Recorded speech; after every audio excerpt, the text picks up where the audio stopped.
Hey y'all, welcome to Lunar Tarot.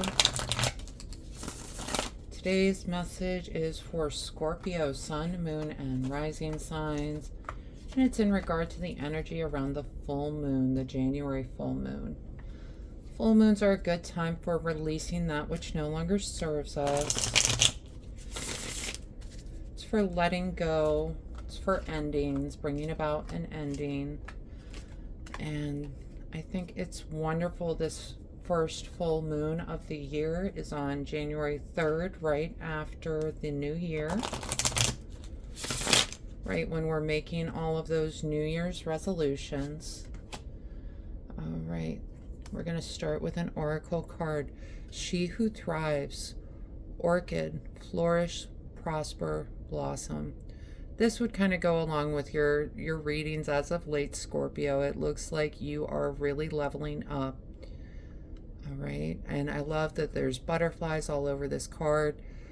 Butterflies are really a symbol for transformation, for new beginnings, for blossoming. So yeah, that's an exciting way to start off. Let's go ahead and hop into these cards here. And right off the bat, Scorpio, you get the Four of Wands and the King of Pentacles.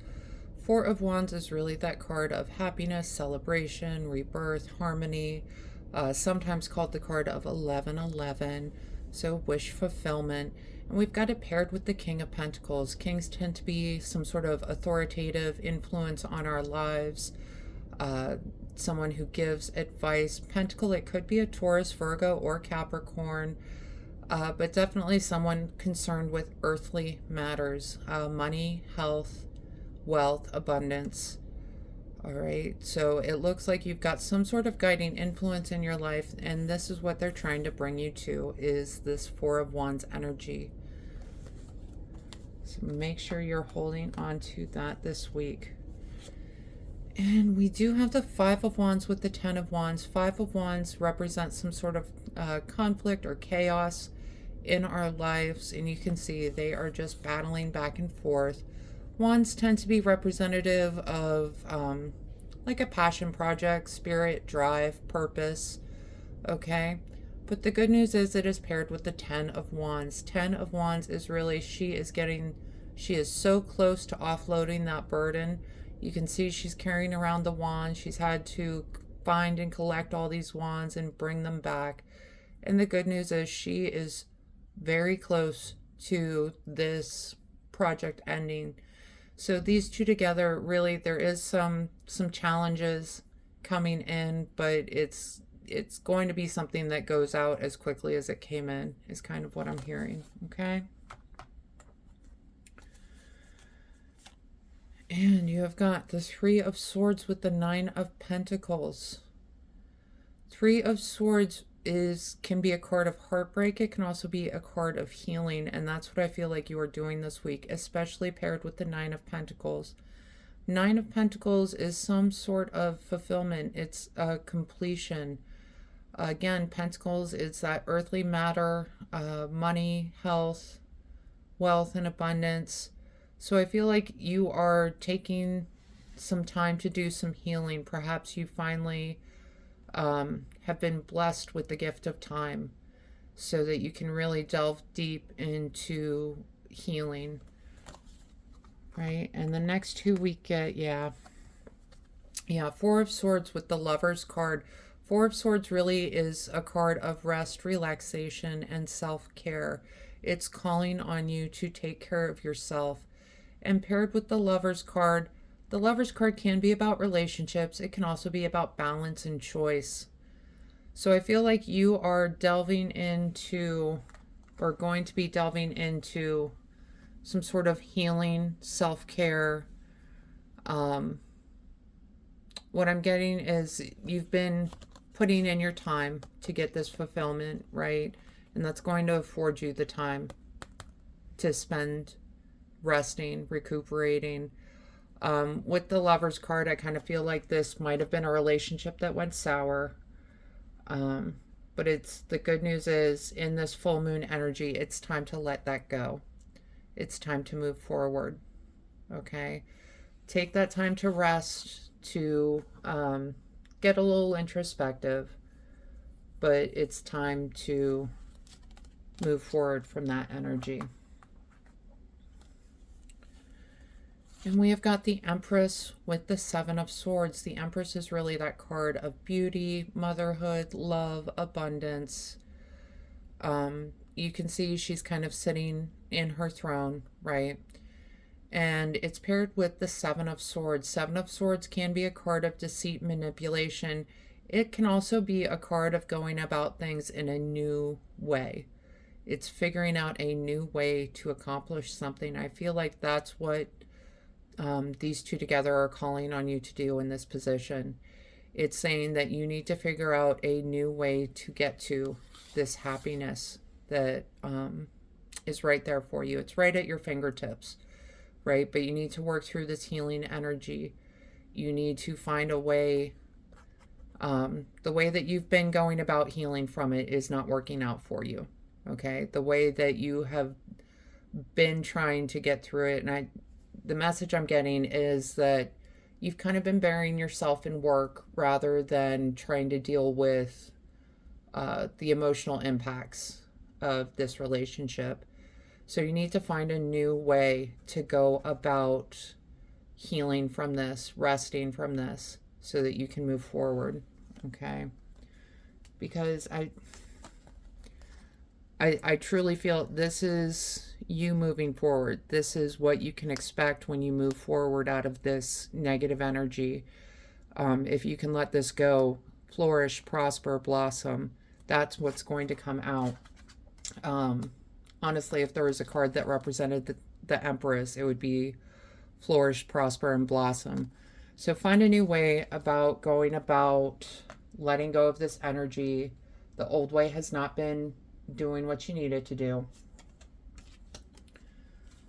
Right, and bottom of the deck cards, we got the Page of Wands with the Eight of Pentacles. Pages represent someone learning. This is someone who is learning the best path for his purpose, for his passion projects. Could be an Aries, Leo, or Sagittarius, but someone who is learning the best way to go about this, okay? And paired with the Eight of Pentacles, that's that head down at work kind of energy. You know, she's in her shop, she's making her potions, she's keeping herself busy. And I feel like this page is coming in to say, look, your work is great. No worries there. But we need to understand it's not all about work. It's not all about keeping yourself busy. And in fact, in this reading, I would say just keeping yourself so busy that you don't have time or energy to work through some of these challenging emotions. I think that's really a detriment. Okay, so take the time to work through those challenges. We're going to pull a few more oracle cards just to see what pops out for us.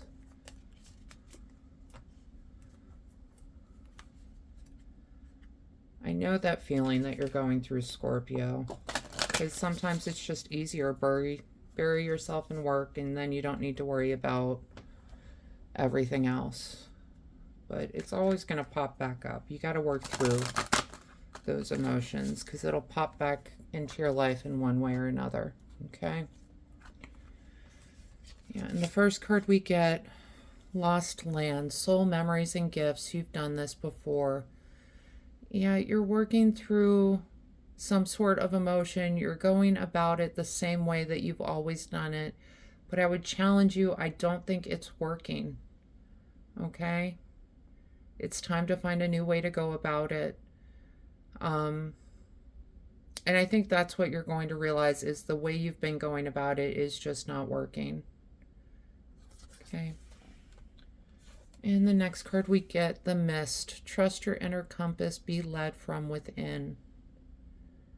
All right, and that's where those introspective moments, those restful moments where you can Really spend some time in working out what you need to do to move on. That's going to be super important to you moving through this full moon energy. Trust your inner compass. You know, Scorpio is a water sign. Water signs tend to be intuitive beings. So you do have that strong intuition working in your favor. Okay? So trust in that this full moon. And we have gotten roots, healthy patterns, early growth. Yeah. Healthy patterns, that's what you need to work on, is creating these healthy patterns for you. And that's going to be what leads to the growth that you're seeking. Because really, if you can find a healthy way to work through these challenges and disappointments and let go of that negative energy and really just focus on the positivity of the future. I mean, you do have Four of Wands, King of Pentacles coming in, helping to guide you to happier times.